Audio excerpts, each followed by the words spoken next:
Hello and welcome back to All the Right Movies. This is part 2 of Some Like It Hot, so if you've dropped in here by accident, swing back for part 1 to start things off properly. That's where we cover the opening half of the caper, took a look at director Billy Wilder, and ran through our leads in Tony Curtis, Jack Lemmon and Marilyn Monroe. Oh yes, not to be missed. If you've already done part 1, then you're in the right place, because coming up we've got the rest of the episode. We're starting with the crew, so let's get moving, should we? Let's go. Let's do it. The crew. We've talked about Billy Wilder and the cast, but Some Like It Hot had a crew behind it well worth getting into as well. We'll be talking about Adolph Deutsch, who scored the film, and Charles Lang behind the camera as director of photography, but on this film, there's really only one place to begin. Yeah. With the screenplay. Mm-hmm. Of course. So the credited writers on Some Like It Hot are Billy Wilder and I.A.L. Diamond, with story by credits for Robert Thorin and Michael Logan.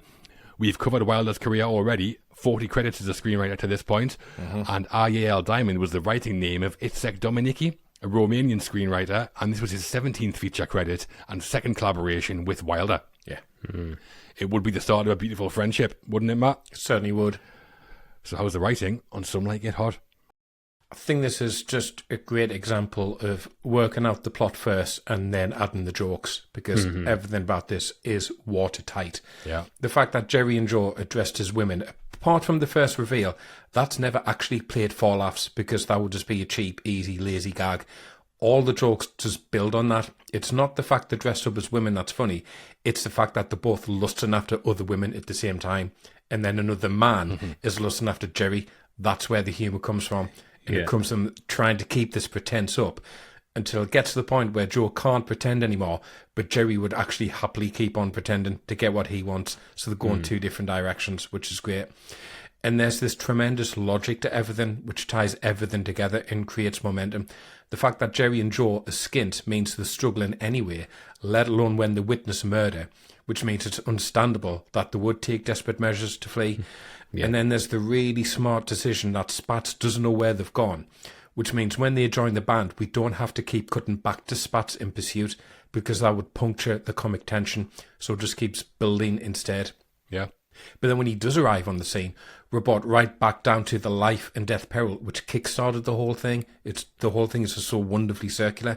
And it's a real marvel of building escalating stakes into the story, making sure they're all paid off. And it's done so meticulously, you don't even care about the fact it ultimately hinges on an almighty coincidence that Spats and company just happen to show up at the same hotel. You just go, no, it's fine. I'm happy with that. It's fine. It's wonderful writing. Yeah, I mean, Wilder and Diamond are one of the great Hollywood screenwriting teams for me. And this is one of their best. The structure, flawless. Everything that's set up gets paid off. Every gag's been planted like 10 scenes earlier or something. And the pacing is just perfection.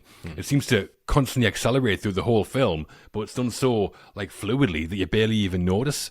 And it was a fairly risky idea at the time, I think. Men cross-dressing as women and all the kind of taboos that came with it.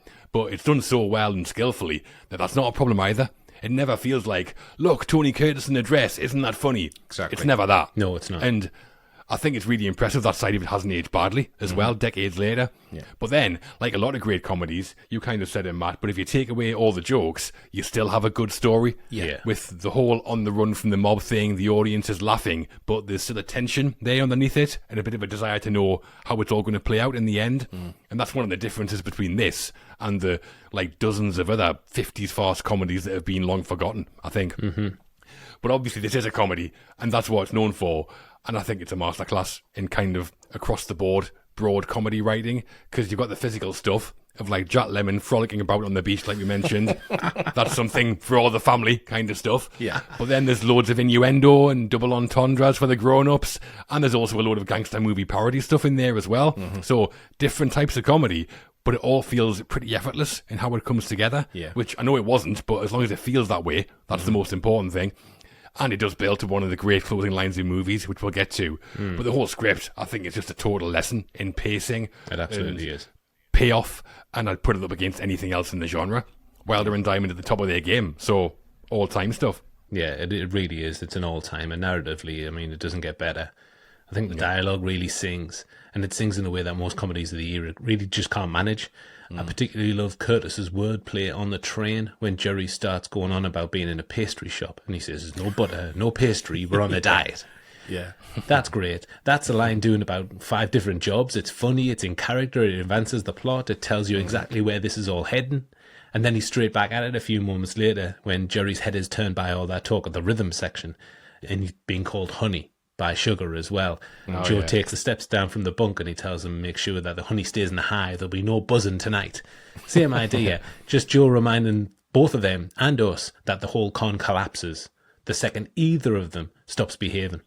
And it's all wrapped up in that really, really great dialogue.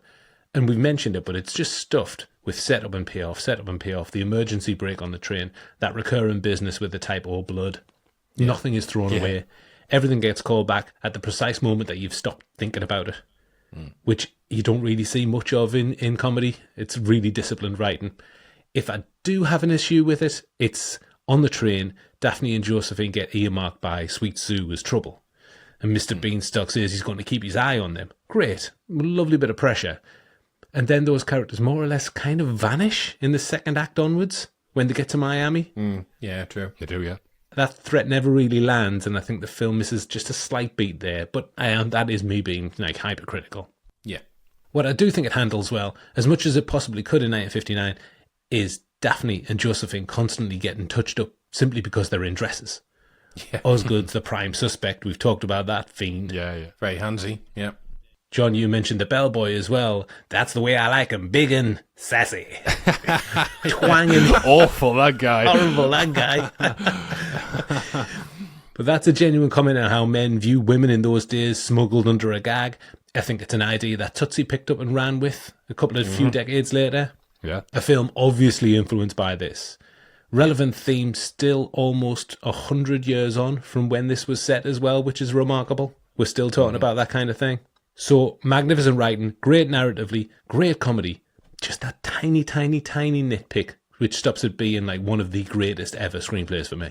Yeah. It would be nice to see Beanstalk and Sweet Sue again at the end, I think. Yeah, it would be. It would. Yeah. So like we said at the top, I'm not sure how widely well known it is, but Some Like It Hot was not an original screenplay. It was based on a source or two. I think you know all about that, Matt. I do. So, in 1935, Richard Potier directed a French Depression-era comedy called Fanfare de Mort. In this film, 2 out-of-work musicians, desperate for money, dress as women to join an all-female orchestra heading for the French Riviera, and they both end up falling for a female musician. Yeah, Fanfares of Love in English. Brilliant. And that film has an authoritative band leader too, like Sweet Sue, so there are similarities. But before they dress as women in that one, they do blackface to join an African-American band. Ooh. Cancelled nowadays. Yeah, get that in the bin. And then in 1951, the film was remade in West Germany as Fanfaren der Liebe. And this follows the same kind of plot as the original, but sees the 2 men infiltrate a female orchestra headed for a hotel booking in the Alps. Hans and Peter are the character names, so they become Hansi and Petra. But yeah, same motivation as the French one. No mafia. They just needed the money, basically. Right. They don't dress up as Hitler in that one. No, thankfully. Well, maybe. I don't know. I'm not... I hope not, but who knows? And Fanfaren der Liebe was a big hit and led to a sequel called Fanfaren der Ehe, Fanfares of Marriage, in 1953. And this was basically a continuation of the adventures of the same characters. So in the sequel, Hans and Peter are left alone with the kids while their wives are off with the band again. And social services try to take the kids from them. So what do? They dress up as women, obviously. The solution to all problems. Great. Yeah. And the co-writer of Fanfares of Love was Robert Thorin, an Austrian-Hungarian who had fled the Nazis during the 1930s. Billy Wilder had done the same and knew Thorin. Thorin set up a screening of Fanfaren der Liebe for Wilder, and that's when he decided to buy the rights. So that's why Robert Thorin and Michael Logan have story by credits on Right. Some Like It Hot. It's based on the 1951 German version. Yeah. Yeah. Wilder said they never even saw the French original, so it's all from the German one. Right. Oh, wow. And Wilder's previous film had been the rom-com called Love in the Afternoon, starring Audrey Hepburn and Gary Cooper. He'd written that with I.E.L. Diamond, the first time that they'd worked together, and because it went so well, Wilder asked Diamond to help him write Some Like It Hot as well. Yeah, so Wilder had another writing partner before that, Charles Brackett.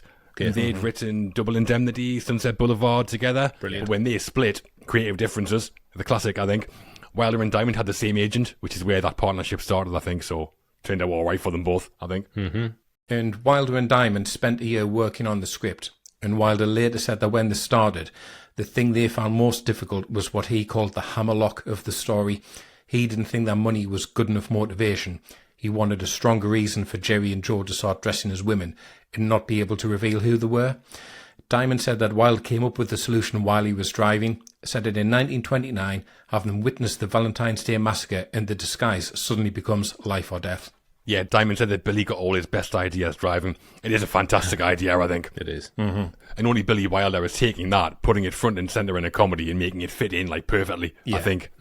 That's the biggest change to the originals, probably. For the better. It's a much stronger motivation for the leads, I think. Oh, it's huge, yeah. Totally makes sense, yeah. Wilder knew that he wanted to change the title from Fanfares of Love, and the first working title was Not Tonight, Josephine. According to historic legend, this was the response by Napoleon Bonaparte when he declined sex with Empress Josephine. Yeah. Jerry says that to Joe in the film, but apparently the Hayes Code didn't like it. That's when Wilder came up with Some Like It Hot, which is from the Peas Porridge Hot nursery rhyme, Some Like It Hot, Some Like It Cold. Yeah, the title gets mentioned in the film as well, doesn't it? Yeah. Junior says it on the beach to Sugar when they're talking jazz. about jazz. Yeah. He says, some like it hot, I guess I just prefer classical. Yeah. Roll credits at that point. But also, Paramount, they'd released a film called Some Like It Hot in 1939 with Bob Hope. Okay. Oh, wow. Yeah, so UA had to get the rights cleared, but great title, isn't it? God, Oh, it's fantastic. It's iconic. For their screenplay, Billy Wilder and IAL Diamond were nominated for Best Adapted Screenplay at the Oscars. They lost out to Neil Patterson for Room at the Top. I think that's one of those where if it's getting given now, it's not even close, probably. Definitely not. Yeah. And for us, Some Like It Hot, one of the great comedy screenplays. Yeah. It's immaculate. Without doubt. Top 10 easy. From the writing, we sail on to the music. The score for Some Like It Hot was composed by Adolph Deutsch, an experienced hand by this point. This was his 60-second credit, with highlights like the Maltese Falcon and Father of the Bride already behind him. Yeah. Maltese Falcon to maracas, Luke. How was the music on Some Like It Hot? Yeah, I mean, there are some serious earworms in this film. Yeah. The big Monroe numbers are wonderful, obviously, but that tango with Osgood and Daphne is one that just gets me all the time. Yeah. It's got such energy and such immediacy to it and all that aggressive momentum. It's absolutely wonderful. It hasn't left my head for a week. Yeah, it's brilliant. It doesn't just sit politely underneath the scene, it just drags it, kicking and screaming. And what I really love is that alluring brassy cue that you mentioned earlier, Matt, that follows Sugarcane around, particularly in the first third, when Joe and Jerry are essentially panting at her from a distance. It's that really over-the-top going, wah, wah, wah, wah. And it tells you everything that you need to know about the character before she's even said a word. Wildly unsubtle, but completely perfect. I genuinely wouldn't be out of place in something like Who Framed Roger Rabbit when Jessica appears. In fact, I'm sure it's in there in some guise or another. It might be. Which tells you a lot about how deep this goes in the culture of movies. Then there's the tonal shift whenever Spats turns up. It's all very playful, very light on its feet, and then the temperature completely drops when he shows up. And I think that's a difficult trick to pull off in a film that's fundamentally a farce.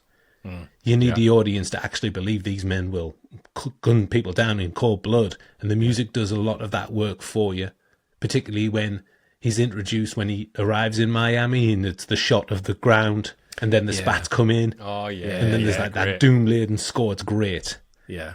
And I think just in general, the whole thing is so evocative of the period, perfect for this bygone era film, which evokes a bygone era of its own. I think it's really good. Yeah, the interesting thing about scoring this film, I think, is that it's wall-to-wall music already, but most of it's happening in front of the camera. Like, you've got the band on the train and the bandstand, the speakeasy combos, the funeral parlour stuff, Sugar's numbers.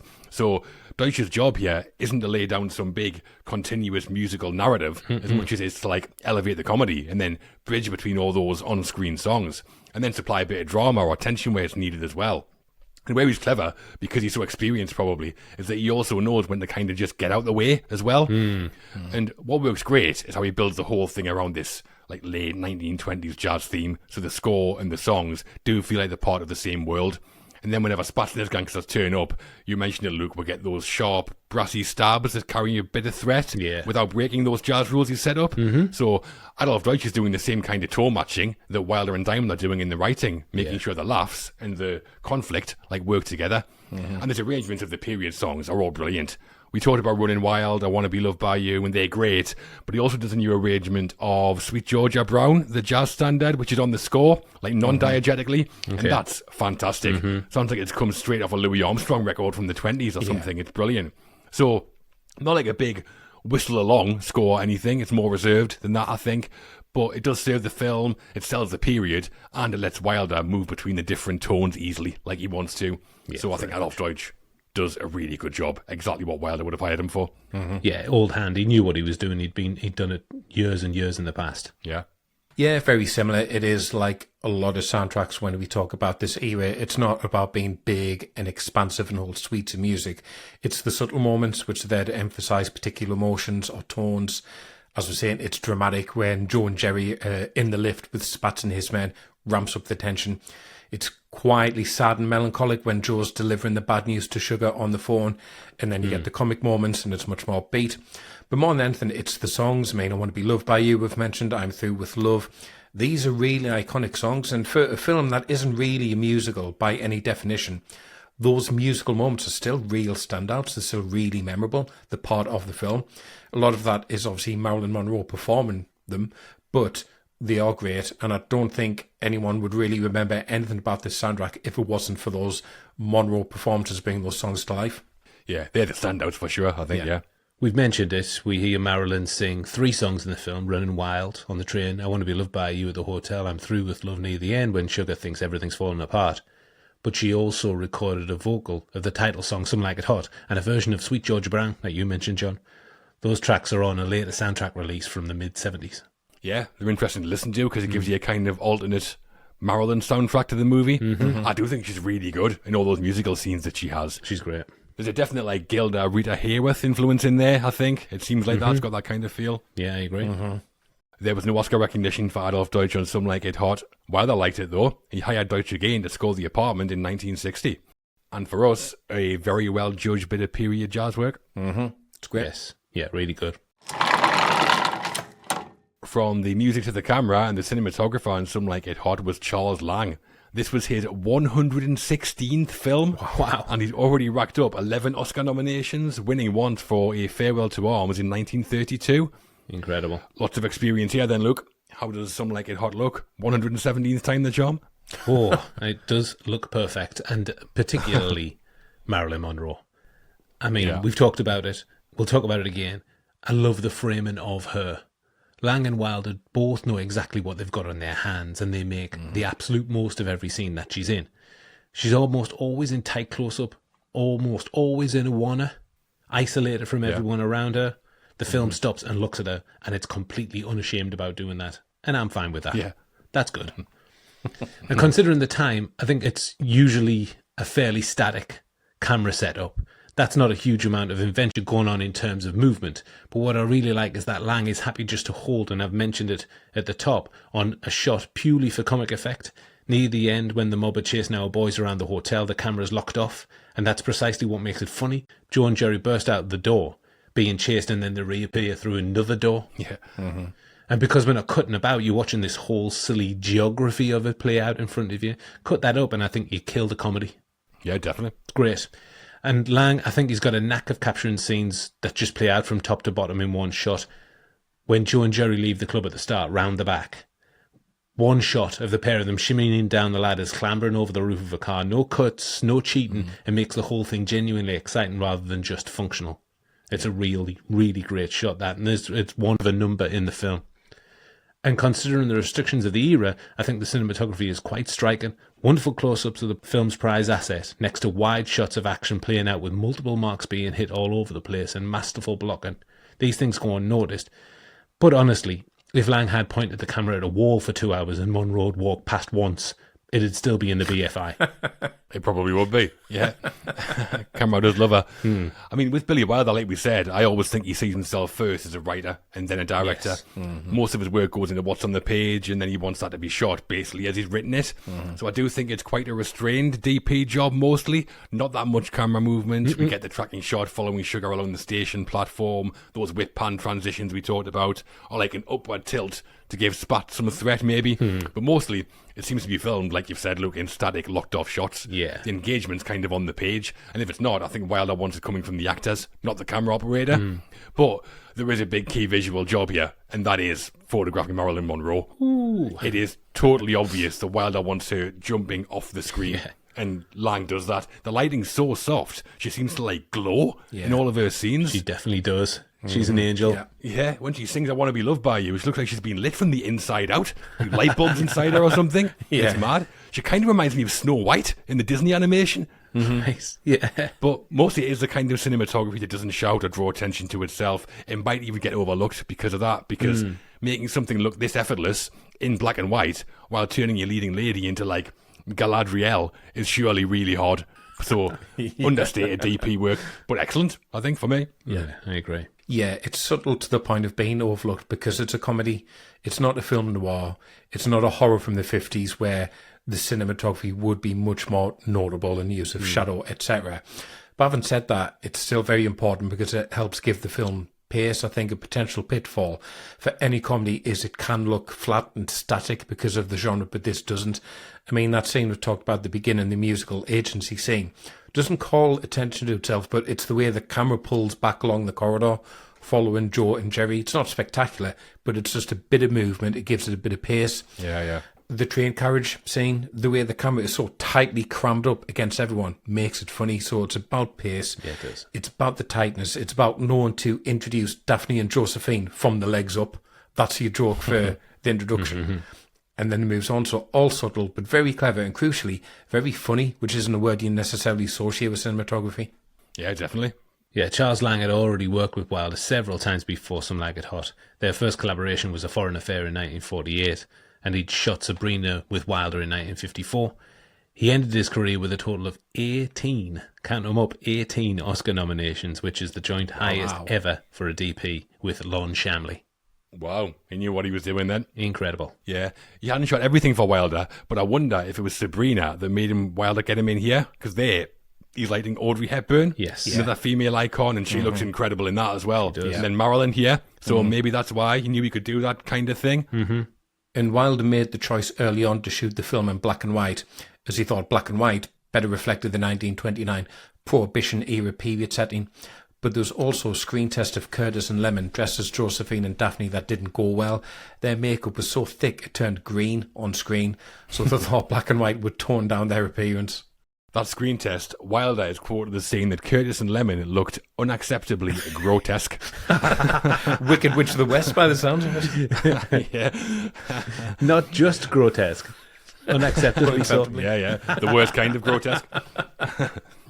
But an interesting twist as well is that when Marilyn was cast, her studio contractor at the time said all of her films had to be shot in Technicolor, and she wanted Some Like It Hot to be shot in colour as well. Right. But when Wilder spoke to her, she waived that part of her contract. Right. Great. Fair enough. Maybe you showed her those grotesque screen tests. Yeah. Look at this. Yeah, black and white then. Do you want to see that on screen next to you? For his cinematography on Some Like It Hot, Charles Lang was nominated for Best Cinematography Black and White at the Oscars. He lost out to William C. Mello for The Diary of Anne Frank. Right. For us, though, working with Wilder and the rules that brings, he played his part in creating a timeless film. Absolutely. Did. Yeah. So that's our crew. Billy Wilder and R.E.L. Diamond's pretty flawless screenplay, Adolph Deutsch's swinging period score, and Charles Lang making the whole thing look $1 million in black and white. This is a film firing on pretty much every cylinder behind the camera. Really is. It's incredible. The end. Into the final act of Some Like It Hot, and the mob's net is closing. Spats Colombo and his crew have turned up to Florida for a gangster meetup, which means it's a matter of time before Joe and Jerry are clocked. We'll be talking the chase around the hotel, the second gangland massacre, and one of the most perfect endings in the whole of cinema. It certainly is that. So Spats and the lads are at the hotel for a Friends of Italian Opera convention, which is a mob summit, basically. Ridiculous. Joe and Jerry are spotted before crime boss Little Bonaparte has Spats and his gang gunned down. Little Bonaparte. Yeah. Can't wait to talk about that guy. Oh, he's so amazing. Outrageous. Yeah. The mob have checked in, Luke. How do you find it all? Yes, the mood changes back because we're kind of forgotten about Spats a little bit because there's been so much going on narratively.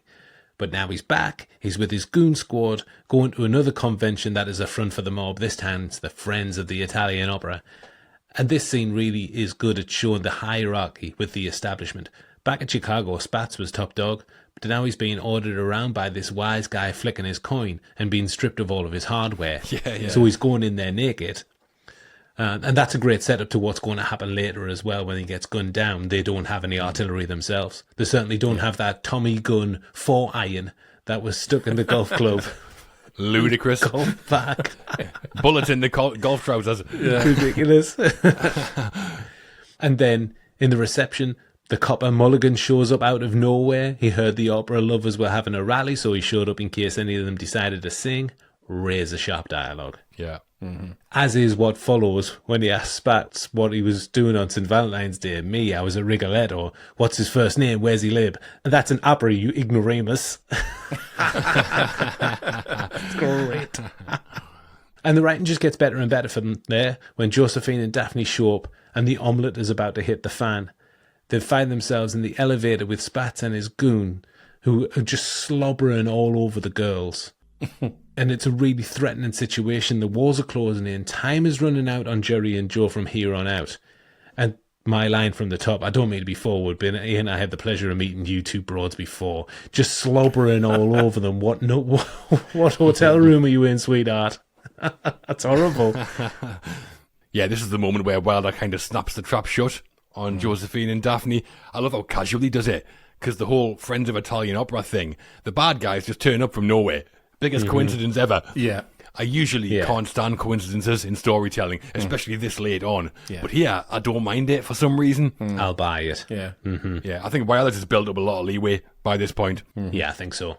What they do handle well, though, is the huge and sudden shift in tone, because we've just been on the beach and the yacht having a whale of a time, and then suddenly this life or death threat from the openings in the lobby, like sharing a lift with the lads or the girls.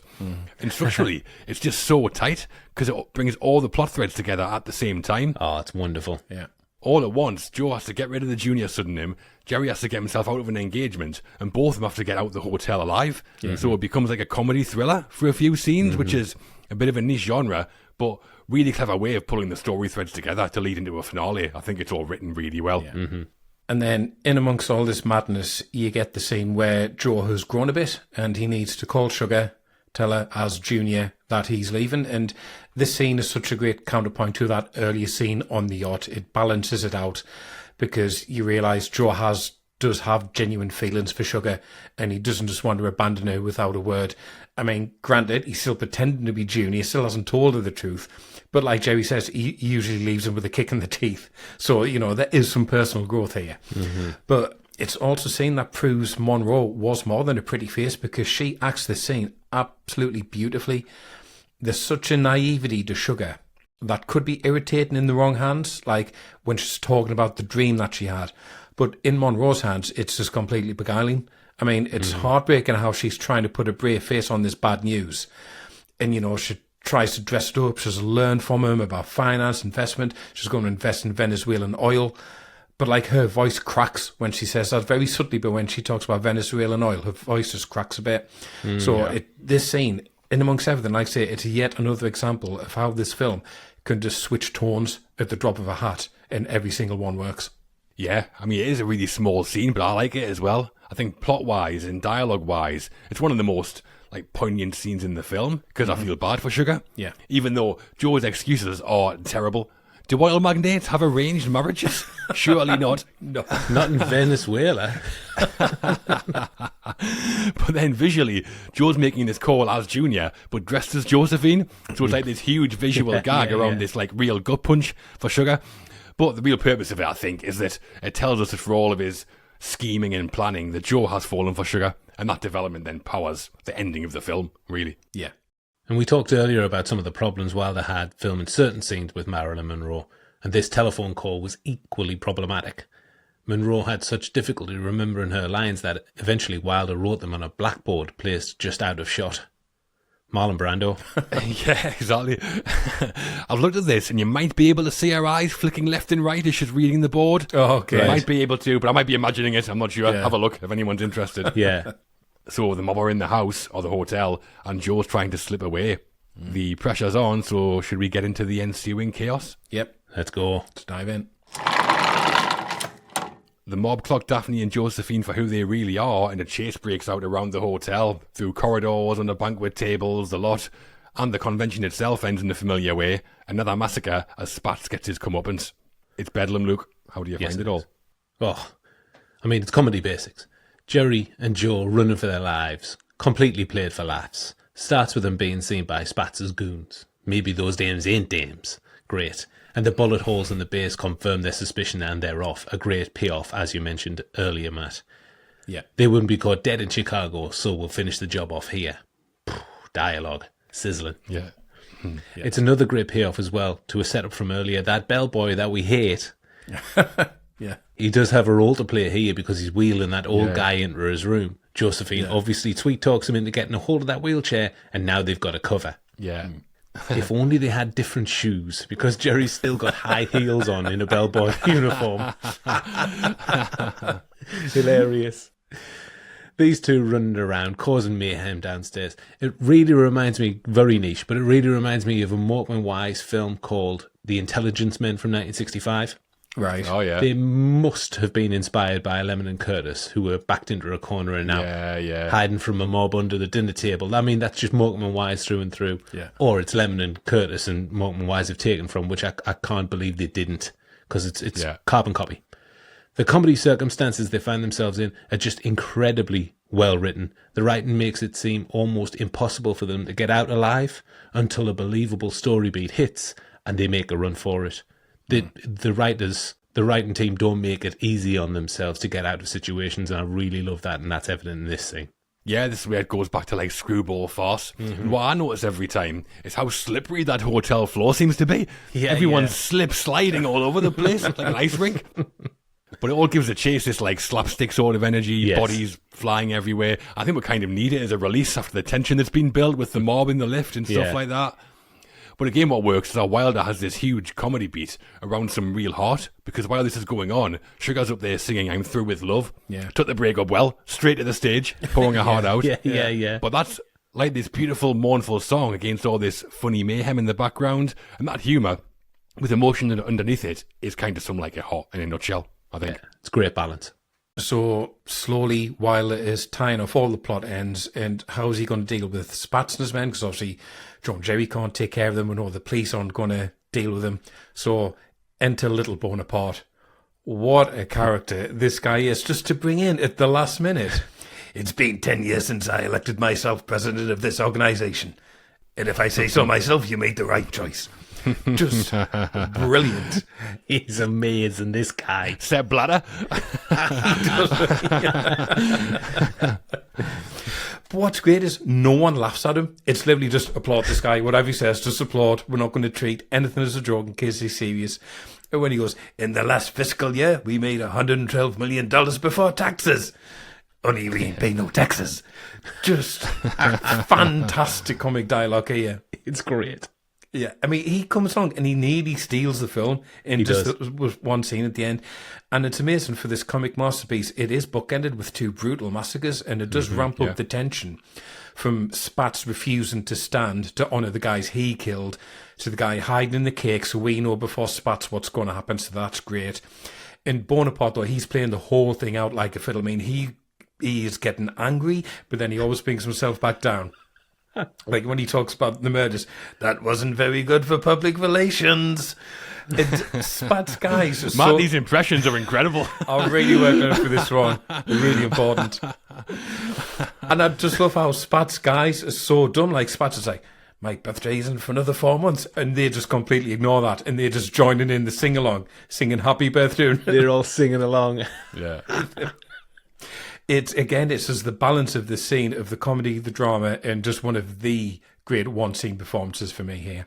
It is, yeah. I think a trait of Wilder and Diamond as writers is like bringing us full circle.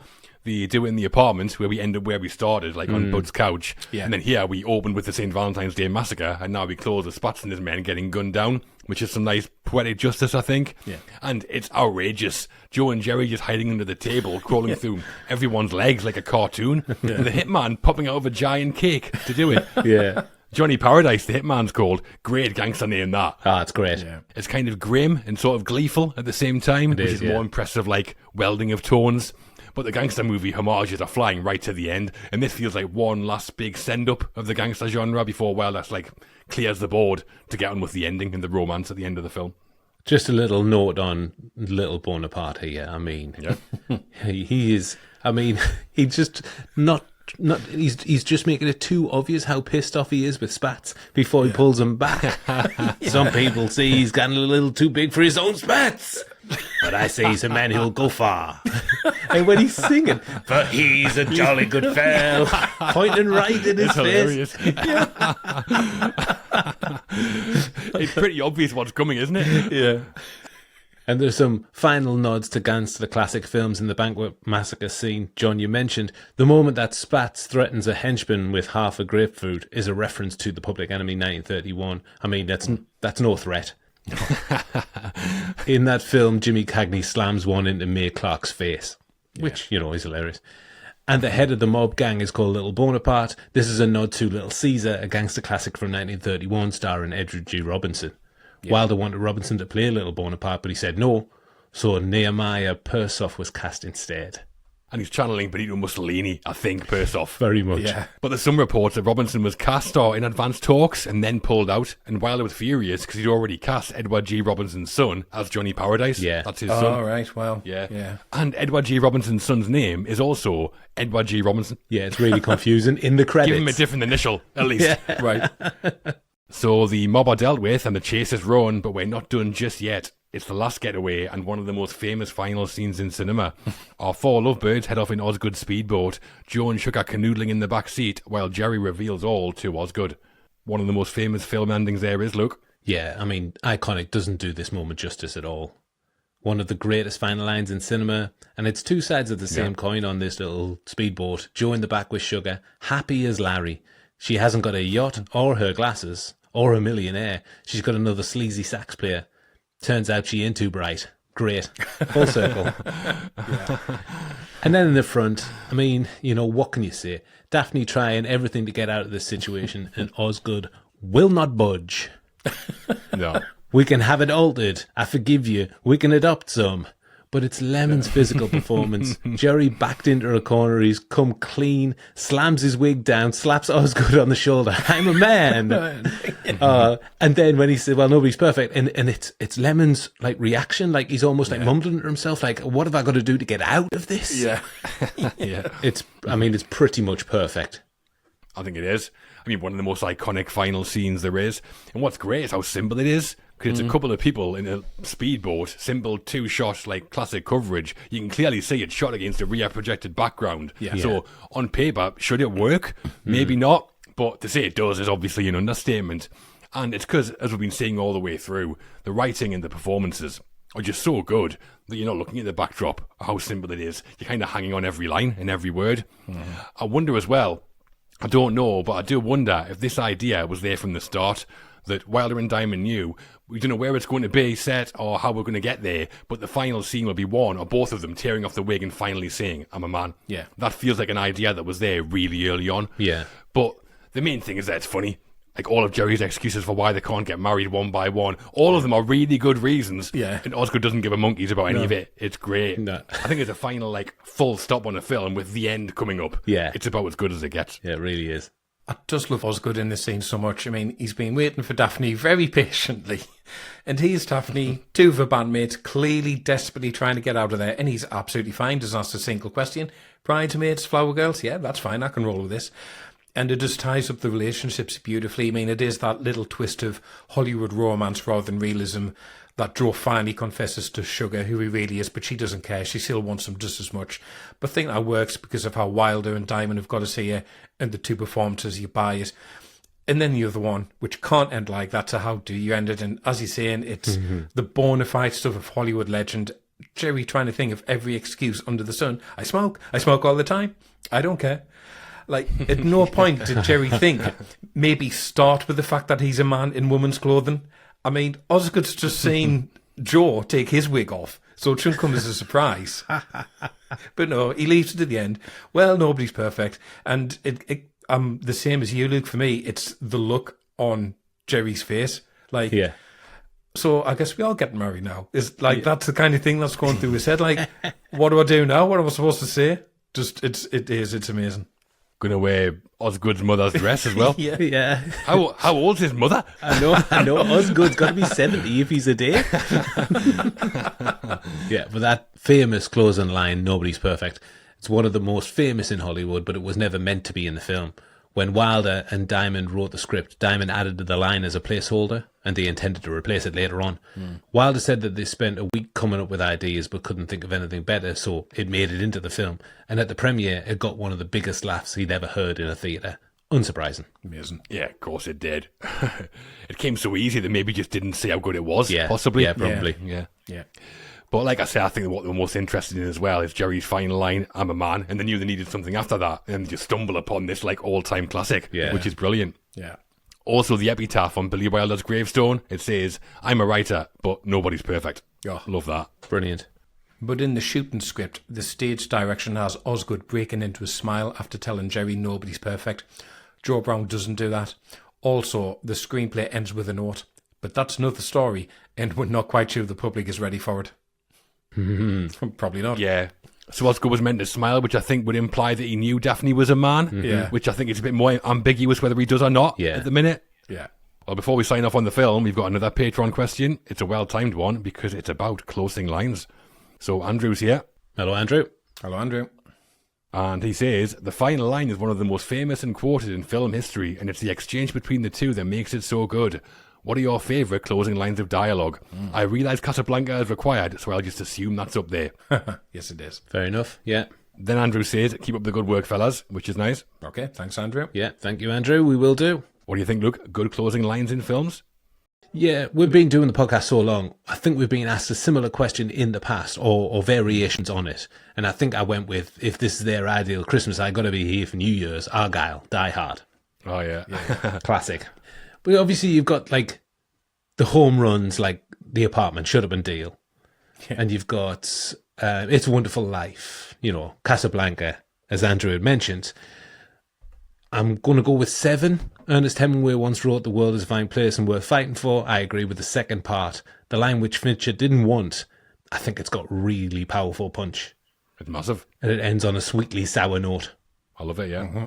And also quite a long line. And Matt, if I'm stepping on your toes here, I apologise. But it's from Gremlins. Nice. And it is a voiceover, so if your air conditioning goes on the fritz or your washing machine blows up or your video recorder conks out, before you call a repairman, turn on all the lights, check all the closets and cupboards, look under the bed, because you never can tell. There might just be a gremlin in your house. And then the music comes booming over in the mix. Yeah, amazing. Sending you out of the theatre kind of looking over your shoulder. Yeah, great. Love that line. Always loved it. Yeah. So Casablanca that Andrew mentioned there, the final line there is, I think this is the beginning of a beautiful friendship, in case anyone's wondering. That's in the bank, so that's fine. Yeah. But a more modern one I think is great is Batman Begins. Batman and Gordon on top of Gotham Police Station, and Gordon gives him a playing card they've been sent. Bat turns it over, and it's a Joker. Yeah. And he goes, I'll look into it. Oh. And then Gordon says, I never thanked you, and you'll never have to, before swooping into the camera. Love it. It's great. It's so tantalisingly set up for the sequel. It really is. But my favourite is another Billy Wilder one. You mentioned it, Luke. The Apartment, ending with Bud telling Fran he loves her. He says, did you hear what I said, Miss Kubelik? I absolutely adore you. Lays it all on the line. Yeah. And then she hands him the playing cards and says, shut up and deal. Unbelievable. Yeah. And clearly, if you want to get a great final line in your film, get some playing cards in there. They're in there every time. Yeah. Shirley MacLaine in The Apartment, I mean, it's one of the all-time greats.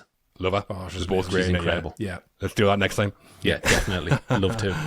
Yeah, I mean, it says a lot about Billy Wilder and his various co-writers, you could make a top 5, and he would arguably have 3 in there with this, The Apartment and Sunset Boulevard. I'm ready for my close-up now, Mr. DeMille. Yeah, that's amazing. how good he was at final lines. Wow.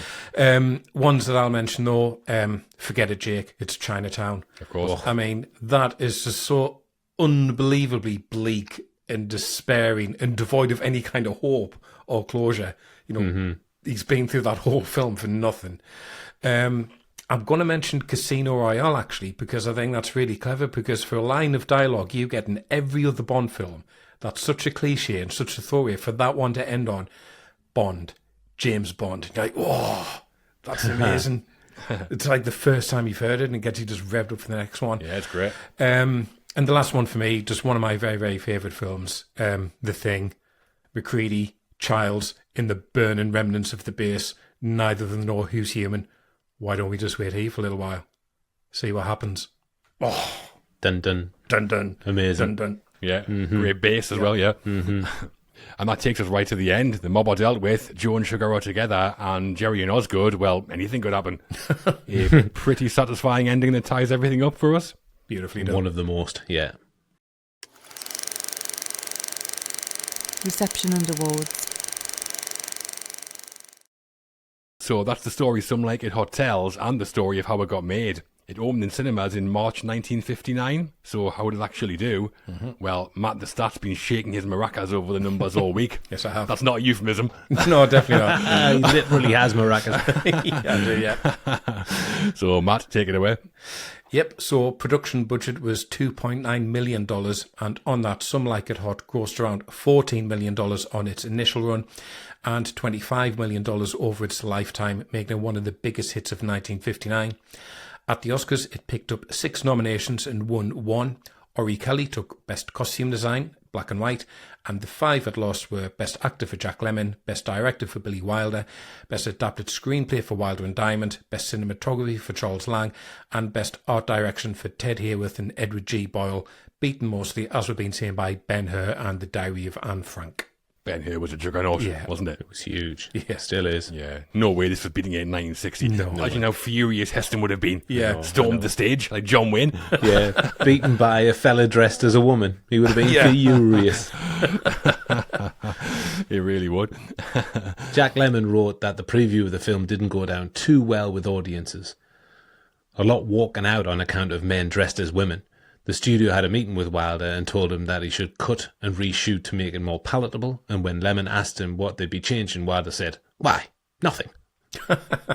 Yeah. Good for him. He said it's a hell of a movie, so I think he knew what he already had. Yeah. Too right. Apparently the next preview was in Los Angeles and the audience gave it a standing ovation. So Right, there you go. that's more like it. Yeah. But when the film was ready for distribution, the National Legion of Decency, a Catholic organisation that acted as a watchdog for corruptive content, had a problem with it, saying it was morally objectionable and promoted homosexuality, lesbians and transvestism. As a result, some states vetoed it. The Kansas Board of Review refused approval unless 100 plus feet of footage was removed entirely. UA refused, and thus the release was delayed in Kansas by 2 months as a result. And in Memphis, the censor board passed the film but restricted it to adults. The Legion of Decency. Yeah. Wonder if that's where the Legion of Doom got the name from. Poor relation. 100 feet of film. I mean, that's like, you've got a short on your hands if you take that out. Yeah. Well, in Kansas, the problem they had wasn't the cross-dressing. It was the Sugar and Junior yacht seduction. That's what they thought was too risky. Right. Bit prudish. Interesting. Well, onto the critics, and we'll start, as we always do, with the great Roger Ebert. So what did big old Rog give Some Like It Hot, do we think, in his retrospective review? It's got to be all 4. Right up his alley. 100%. Of course it was. The full whack, 4 out of 4, and he said, Wilder's 1959 comedy is one of the enduring treasures of the movies, a film of inspiration and meticulous craft. Too right. High praise, and he's about right. He bang on the money. Variety reviewed the film at the time of release. The writer's name isn't documented, but they said, Some Like It Hot, directed in masterly style by Billy Wilder, is probably the funniest picture of recent memory. It's a wacky, clever, farcical comedy that starts off like a firecracker and keeps on throwing off lively sparks till the very end. Too right. Firecracker. I think Daphne calls Osgood a firecracker, doesn't she? Yeah, she does. Yes, she does. Yeah. A good description of basically every character, I think. And Angie Errigo in Empire Magazine's retrospective review gave Some Like It Hot the full 5 stars and said, Wilder's comedy has Viennese elegance and is elevated by his and Diamond's mischievous wit. A joyful classic which delivers on comedic value no matter how many times you've seen it. Yeah, I agree with that. I think Angie's right. It delivers every time. Mm-hmm. And today on Rotten Tomatoes, Some Like It Hot has a near-perfect 95% approval rating from critics and 94% from audiences. And on IMDb, it sits at 8.2 out of 10, which is good enough for number 141 on the IMDb Top 250, which has it one place above There Will Be Blood and one below Attack on Titan, The Last Attack. Anyone who is watching There Will Be Blood and Some Like It Hot back to back has my respect. Wow, that's a double bill and a half, that. So Some Like It Hot was a huge hit on release, an Oscar winner, adored by critics, and it's only grown in stature since. Banned in Kansas, condemned by the Legions of Decency, and beloved by everyone else, including the Legion of Doom, presumably. Those guys love it. Yeah. Did okay, I think. Oh, yeah. Oh, yes. Incredible. Very much. Sequels and influence. Unlike Fanfare and Deliber, there was never a sequel to Some Like It Hot, for the best, probably. Yeah. It has, though, gone down as one of Hollywood's most significant and loved comedies. So, the influence and legacy of Some Like It Hot, Luke, what is it? Yeah, I mean, where to start? Beyond the obvious descendants, you know, I've mentioned Morecambe and Wise, I've mentioned Tootsie, I've mentioned Some Mothers Do Have 'Em. But the thing that I keep coming back to is how much this film shifted what was allowed. It went out without the production code seal of approval and made an absolute fortune anyway. And in doing so, it quietly demonstrated that the code was kind of like a suggestion rather than a law. Every filmmaker who pushed at those doors over the next decade was walking through a gap that Wilder had kicked open with Two Men in Drag. Yeah. Wilder wasn't afraid to take risks, and I think that's what all great filmmakers do, and he's paved the way for that. Kind of like what Hitchcock did with Psycho. This happened a year before that, and I think it really pushed boundaries. Then there's that ending. Nobody's perfect. It's got to be one of the greatest lines in cinema, and it's remarkable how it still plays, even now. It refuses to tidy anything up. No lessons learned, no reset button, no real character arcs. No. Just a shrug and a boat heading off in the distance. I think comedies still haven't really bettered that, and most of them don't really have the nerve to try. And it's not just played for laughs. We mentioned it all the way through. The narrative beats, the choices in the writing, they're all incredible. Take away the comedy and it's still a compelling film. And it's one of the brightest stars in the career of probably the brightest star in Hollywood. Marilyn Monroe. I'm not going to start singing Elton John or anything like that. Please don't. Unfortunately, it was one of our last, but what a note to leave on this film. Incredible. Yeah. Well over 60 years on, it's still regarded as one of the greatest comedies ever. That's some staying power. Yeah, this is one where the influence of the film's kind of hard to overstate, I think, because it really is. Basically wrote the rule book for a whole thread of comedy. Every cross-dressing farce that came after it can't not be influenced by this. And that includes some big titles. Tootsie, we mentioned, Mrs. Doubtfire, to name two. And more than that, it became the widely accepted benchmark for what a great Hollywood comedy looks like. I know that when the AFI did their 100 Years series in 2000 to draw up the greatest films ever, the 100 Years, 100 Laughs list had Some Like It Hot at number 1. Yeah. Wow. Tootsie was second as well. Was it really? Right? They love cross-dressing. Yeah, Doubtfire was third. No, Doubtfire wasn't third. That's Westy's list. And on top of all that, it has just endured. Nobody's perfect. It's part of cinema's language now. People who've never seen the film know that line. And we say we tell the story of Hollywood one film at a time, and some films fit that because they're important. Some films fit that because they're much loved. This one is both. Yeah, absolutely. Yeah, very similar. Obviously, Tootsie, Mrs. Doubtfire, but so many just moments and lines have become iconic. Obviously, the last one, the performances. As we're saying, this is by far and away Marilyn Monroe's best film. I think it's Tony Curtis's best performance. Maybe not his best film, but definitely his best performance. And it's up there with Lemon's as well. But I think maybe its greatest legacy is just that script, how it balances comedy and romance and threat, and how it plants so many seeds early on that are all paid off for maximum impact. I mean, genuinely completely different genre, I know, but I do see a lot of Back to the Future taking a lot from this, and how that film builds up so many levels of peril and plot points that all need to be thrown back up at the end, which this one absolutely does. So this writing is so good, even if you're not writing a comedy like Zemeckis and Bob Gale weren't, you could still study this in terms of structure and pace and plot. That's how good it is, and that's its legacy. Yeah. Loads of setup and payoff in Back to the Future as well, isn't there? Like there is, yeah. Absolutely. Yeah. Some Like It Hot was adapted to the Broadway stage a number of times. A musical opened in April 1972 and ran for more than 500 performances. They couldn't get the rights to the title, so it was called Sugar, which is it's not really going to not as good. Invite people in. Oh, we're going to see Sugar. What's that? Yeah, exactly. Then 30 years later, another production of the same musical opened with Tony Curtis cast in the role of Osgood Fielding III, which is great. That's a nice little touch. Oh, brilliant. That one was called Some Like It Hot. I mentioned at the top as well, I saw it in 2023. That was another musical number that was like a multiple Tony Award winner as well. Wow, lovely. That was a great production. Great. Well, that one in the early 2000s, that was Curtis's first time singing and dancing on the stage. Oh, really? They did 273 performances in 1 year, and Curtis never missed a single one. Wow. Loved it. Oh, incredible. And over the years, a myth has grown about Some Like It Hot that it was released without approval from the production code, which still ran at the time, resulted in the code being removed from Hollywood entirely. This isn't true, although there were some run-ins with the code. Wilder didn't submit the script for approval by the PCA, apparently because he was still annoyed at the censors trying to block his first ever film, Bad Seed, in 1934. 25 years later, still holding a grudge. 25-year vendetta. Furious. He can hold a grudge, fair enough. So no sequel for Some Like It Hot, but a legacy about as big as they come. Broadway musicals and a permanent spot at the top of greatest comedy lists. Mm-hmm. Not bad for a film that very nearly cut its own best line. Yeah, can you imagine? Yeah, very good. All the Right Movies ranking. And that is the full story of Some Like It Hot. We're not quite finished though. Now it's time for our final scores where we each rate the film out of 10.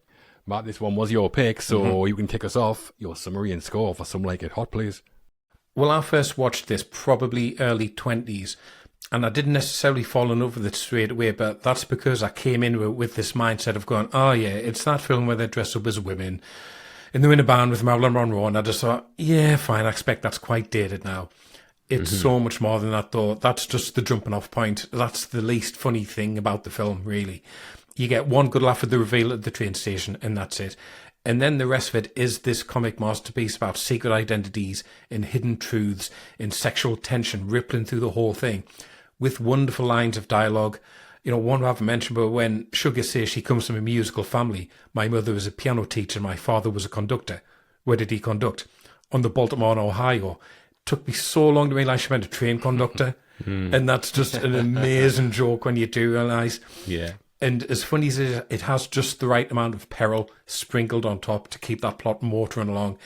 Billy Wilder firing all cylinders here. Tony Curtis has never been better. It's one of Jack Lemmon's finest performances.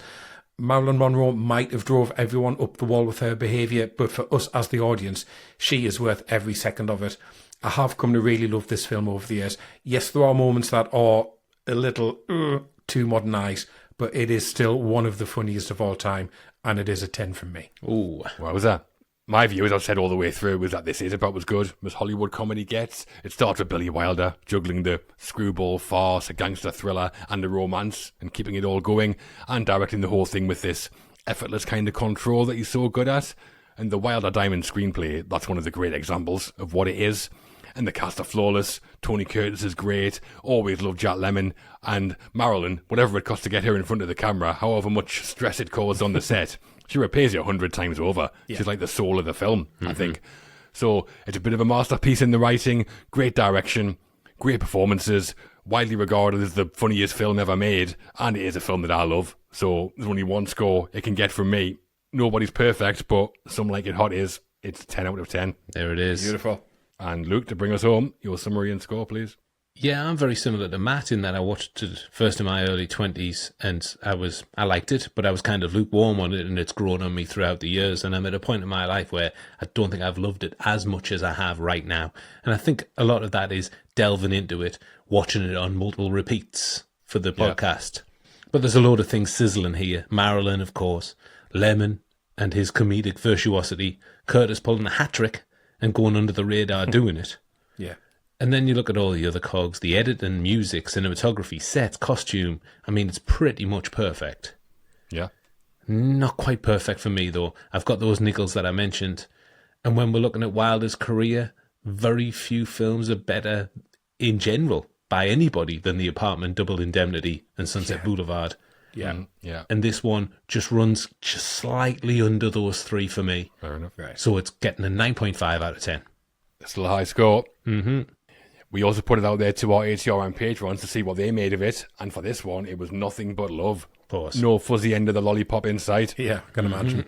Shazza said, I loved this film as a young girl, as Marilyn was one of my obsessions as a kid alongside Betty Davis. I haven't watched it in years and yet still remember so many iconic and hilarious moments. The superb ending conversation on the speedboat is just the best. Terrific taste, Shazza. A bit of terrific. And sounds like she's due a rewatch, to be honest. Absolutely. Well, that's always a delight. Gareth Binmore said, a brilliantly funny comedy that still feels fresh decades later. I think it blends sharp wit, chaotic disguises, and memorable performances perfectly. So for me, it's a 9. Okay, good, yeah. 9 is not perfect, Gareth. That's fine. We're gonna Just pull you up on that. And Phil Disbury said, perfect script, rollicking pace, and pitch-perfect performances from Curtis, Lemon, and Monroe. Joe E. Brown's supporting turn is always a joy too. Yeah. Possibly the only perfect movie ever made. Wow. 10. Oh, Wow.